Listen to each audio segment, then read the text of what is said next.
ಕರ್ನಾಟಕ ಪರಿಸ್ಥಿತಿ ನೆನೆಸಿಕೊಂಡರೆ ನನಗೆ ನೋವಾಗಿದೆ. ಹಿಂದುಳಿದವರಿಗೆ, ದಲಿತರಿಗೆ ಎಲ್ಲೂ ನ್ಯಾಯ ಸಿಗ್ತಾ ಇಲ್ಲ. ರಾಜ್ಯ ಸರ್ಕಾರ ಹೇಳಿಕೆ ಕೊಡ್ತಾ ಇದೆ, ಆಡಳಿತ ನಡೆಸ್ತಾ ಇರೋರೇ ಏನು ಮಾಡೋಕೆ ಆಗ್ತಾ ಇಲ್ಲ ಅಂತಿದ್ದಾರೆ. ಅತ್ಯಾಚಾರಗಳ ಸಂಖ್ಯೆ ಹೆಚ್ಚಾಗಿದೆ ಎಂದು ಮಾಜಿ ಸಚಿವ ಕೆಎಸ್ ಈಶ್ವರಪ್ಪ ಹೇಳಿದ್ದಾರೆ. ಶಿವಮೊಗ್ಗದಲ್ಲಿ ಮಾತನಾಡಿದ ಅವರು, ಹೆಣ್ಣು ಮಕ್ಕಳಿಗೆ ರಕ್ಷಣೆ ನೀಡು ಎಂದು ಆ ತಾಯಿಯಲ್ಲಿ ಕೇಳಿಕೊಳ್ಳುತ್ತೇನೆ ಎಂದರು.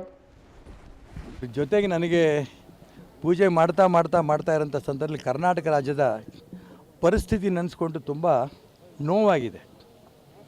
ಯಾವುದೇ ಕ್ಷೇತ್ರದಲ್ಲೂ ಕೂಡ ಸಂತೃಪ್ತಿ ಇಲ್ಲ.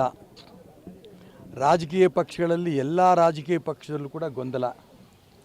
ಯಾವುದೇ ರಾಜಕೀಯ ಪಕ್ಷದಲ್ಲಿ ಶಿಸ್ತು ಅನ್ನೋಂಥ ಪ್ರಶ್ನೆ ಇಲ್ಲೇ ಇಲ್ಲ. ಎಲ್ಲ ಕಡೆಯೂ ಕೂಡ ಹಿಂದುಳಿದವರು, ದಲಿತರು ಅಂತ ಹೇಳ್ತಾರೆ ವಿನಃ ಆ ಹಿಂದುಳಿದವ್ರಿಗೆ, ದಲಿತರಿಗೆ ಎಲ್ಲೂ ಕೂಡ ನ್ಯಾಯ ಸಿಗ್ತಾ ಇಲ್ಲ.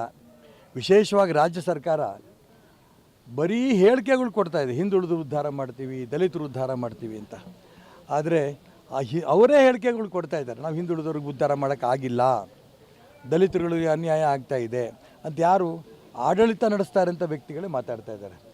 ರಾಜ್ಯದಲ್ಲಿ ರಾಜಕೀಯ ಅಸ್ಥಿರತೆ, ಎಲ್ಲ ರಾಜಕೀಯ ಪಕ್ಷದಲ್ಲೂ ಗೊಂದಲ, ಹಿಂದುಳಿದವರಿಗೆ, ದಲಿತರಿಗೆ ಅನ್ಯಾಯ, ಜೊತೆಗೆ ಹೆಣ್ಮಕ್ಕಳಿಗೆ ಅತ್ಯಾಚಾರಗಳು ಲೆಕ್ಕ ಇಲ್ಲ. ಪ್ರತಿ ದಿನ ಕೂಡ ಟಿ ವಿನಲ್ಲಿ, ಪತ್ರಿಕೆಗಳು ನೋಡಿದಾಗ ಹೆಣ್ಮಕ್ಕಳಿಗೆ ಈ ರಾಜ್ಯದಲ್ಲಿ, ಈ ದೇಶದಲ್ಲಿ ಏನು ಗೌರವ ಸಿಗಬೇಕೋ ಸಿಗ್ತಾ ಇಲ್ಲ.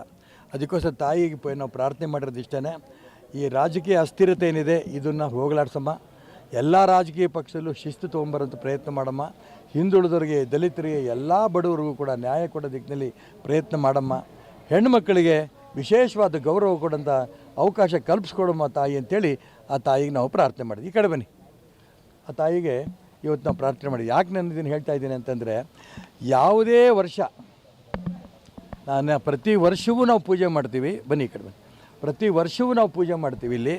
ಆದರೆ ಪ್ರತಿ ವರ್ಷ ಪೂಜೆ ಮಾಡ್ತಾ ಇರೋಂಥ ಸಂದರ್ಭದಲ್ಲಿ ರೈತರಿಗೆ ಅನುಕೂಲ ಆಗಲಿ ಅನ್ನೋಂಥ ಮಾತು, ಸಾಮಾನ್ಯ ಜನರಿಗೆ ಅನುಕೂಲ ಮಾಡಿರಿ ಅಂತ ಹೇಳ್ತಿದ್ವಿ. ಆದರೆ ಇಷ್ಟೊಂದು ರಾಜಕೀಯ ಗೊಂದಲ ಇಷ್ಟು ವರ್ಷದಲ್ಲಿ ಕರ್ನಾಟಕ ರಾಜ್ಯ ಇತಿಹಾಸದಲ್ಲಿ ಇಲ್ಲ.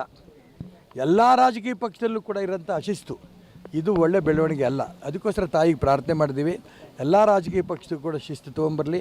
ಹಿಂದುಳಿದವರು, ದಲಿತರು, ಎಲ್ಲ ವರ್ಗದ ಜನಕ್ಕೂ ಕೂಡ ಒಂದು ಅನುಕೂಲ ಮಾಡೋಂಥ ಪ್ರಯತ್ನ ಈ ಸರ್ಕಾರ ಮಾಡಲಿ. ವಿಶೇಷವಾಗಿ ಹೆಣ್ಮಕ್ಳ ಬಗ್ಗೆ ಪತ್ರಿಕೆಗಳಲ್ಲಿ, ಟಿ ವಿಗಳಲ್ಲಿ ನಾವು ನೋಡ್ತಾ